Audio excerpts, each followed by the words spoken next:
नमस्कार. आज आपण झणझणीत अशी मिसळ बघणार आहोत. त्यासाठी लसूण घेतलं आहे, ओलं खोबरं घेतलं आहे, टॅमॅटो घेतला आहे, आलं घेतलं आहे, कोथिंबीर घेतली आहे, एक कांदा बारीक चिरून घेतला आहे, 2 मोठे कांदे मोठे मोठे कापून घेतलेत. ह्याचं वाटण करणार आहोत आपण. मटकी छान स्वच्छ पाण्याने धुवून घेतली आहे, म्हणजे वास येत नाही त्याला.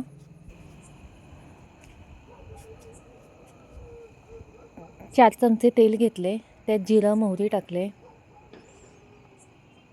थोडंसं तेल जास्तच घेतलं आहे. बारीक चिरलेला कांदा टाकून घेते.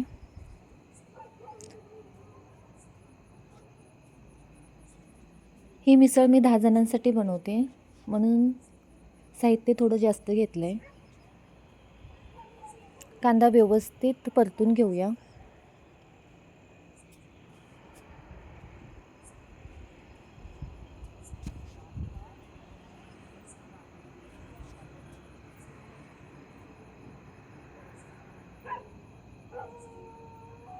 त्यात कढीपत्ता टाकून घेते.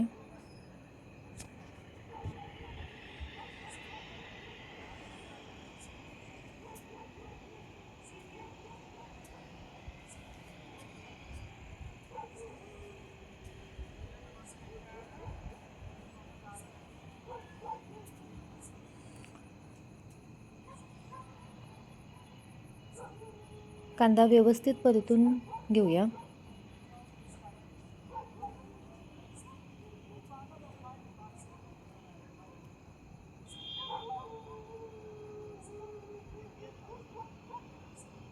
कांदा परतून झाल्यावर त्यात आलं, लसूण व कांदा जो घेतला होता त्याचं वाटण टाकून घेते.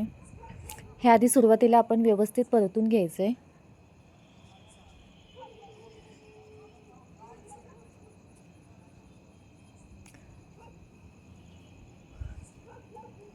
वाटलेल्या कांद्याचा कच्चेपणा निघेपर्यंत परतून घ्यायचं आहे.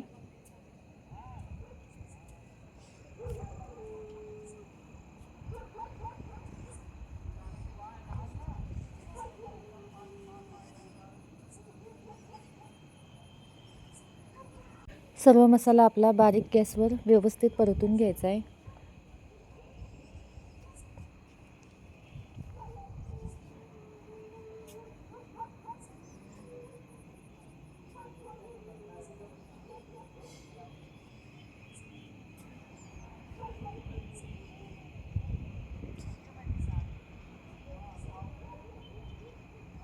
आता खोबरं, टॅमॅटो ह्याचं वाटण टाकून घेऊया.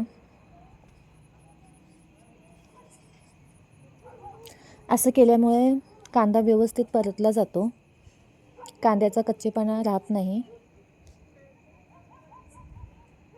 आता हे वाटण व्यवस्थित परतून घेऊया. मी ओलं खोबरं घेतले, त्याऐवजी तुम्ही सुकं खोबरंही घेऊ शकता.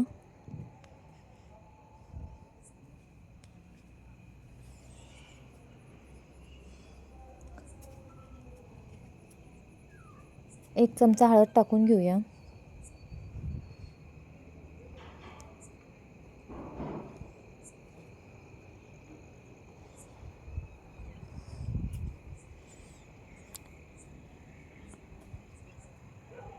दोन चमचे तिखट मिरची पावडर,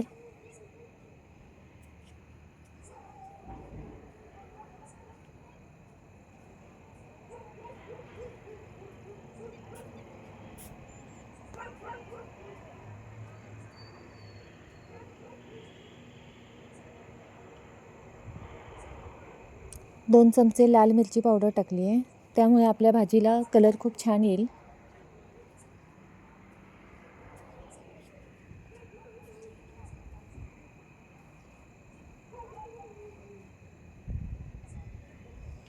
मिक्सरचं भांडं धुवून तेच पाणी वापरत आहे. व्यवस्थित मसाला मंद आचेवर छान भाजून घ्यायचा आहे, तेल सुटेपर्यंत. दुसऱ्या बाजूला मी पाणी गरम करायला ठेवलं आहे.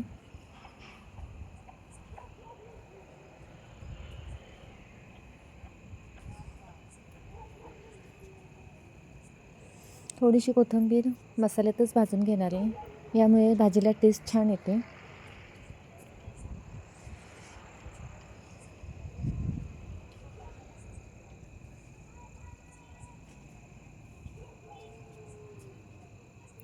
आता 3 चमचे मिसळ मसाला टाकून घेते.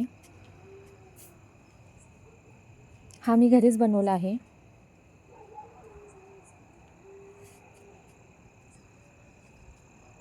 2 चमचे धने पावडर टाकते. 1 चमचा जिरे पावडर टाकली आहे. सर्व परत थोडंसं पाणी टाकून आपण व्यवस्थित परतून घेऊया. आता धुतलेली मटकी त्यात टाकून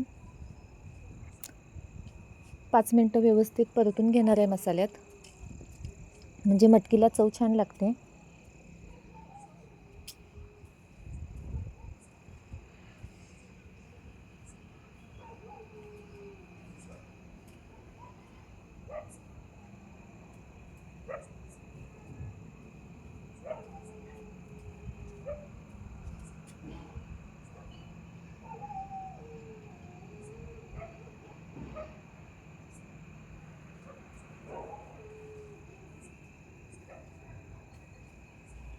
गरम पाणी ओतून घेते.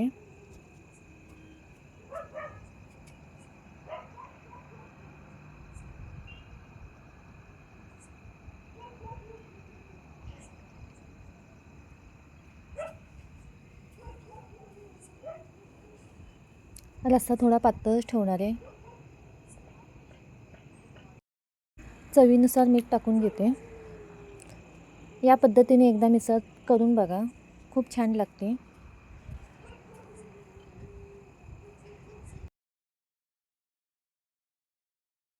अतिशय सुंदर असा सुवास दरवळत आहे. आपल्या मिसळला खूप छान अशी तरी आलेली आहे मटकीला. ते आता आपण फरसाणावर टाकून घेऊया.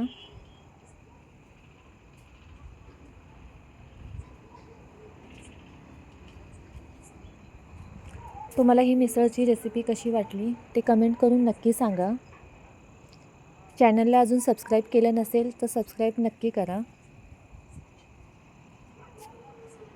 व्हिडिओ आवडला असेल तर लाईक करा. व्हिडिओ बघितल्याबद्दल धन्यवाद.